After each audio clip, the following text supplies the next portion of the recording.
Start.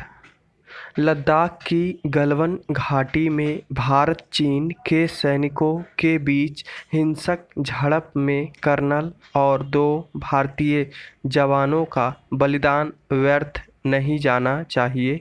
हालांकि इस झड़प में कुछ चीनी सैनिकों के भी मारे जाने की खबर है, लेकिन इससे चीन का अपराध कम नहीं हो जाता।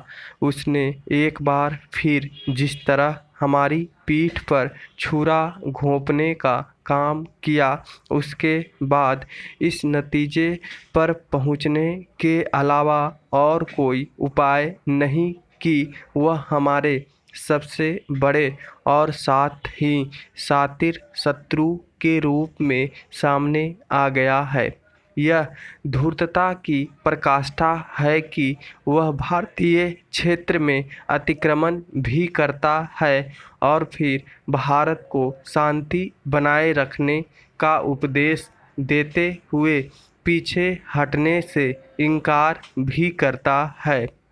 भारत की सीमाओं पर अपने विस्तारवादी रवैये का निर्लज्ज प्रदर्शन करने के पीछे उसका इरादा कुछ भी हो, अब उस पर रत्ती भर भी विश्वास नहीं किया जाना चाहिए।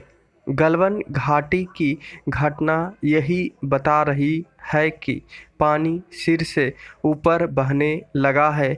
मित्रता की आड़ में शत्रुतापूर्ण रवैये का परिचय देना और भारत को नीचा दिखाना चीन की आदत बन गई है।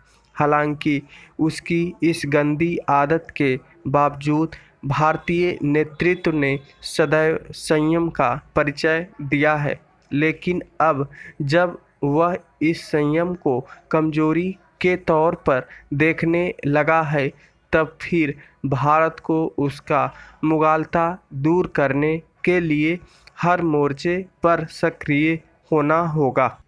आखिर बात देश की मान सम्मान की है।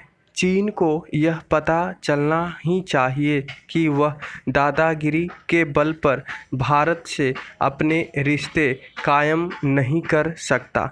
आवश्यक केवल यह नहीं है कि आत्मनिर्भर भारत अभियान के तहत चीन उत्पादों का आयात सीमित किया जाए, बल्कि यह भी है कि भारत अपनी तिब्बत, ताइवान और हांगकांग नीति नए सिरे से तय करे।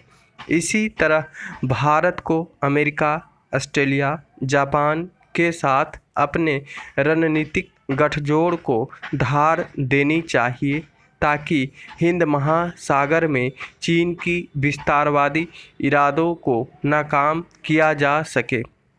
कोरोना कहर के कारण चीन के खिलाफ वैश्विक स्तर पर जो माहौल बना है, उसमें भी भारत को अपनी भागीदारी बढ़ानी चाहिए। आखिर जब वह भारतीय हितों को कहीं कोई परवाह नहीं कर रहा, तो फिर भारत उसके हितों की चिंता क्यों करे।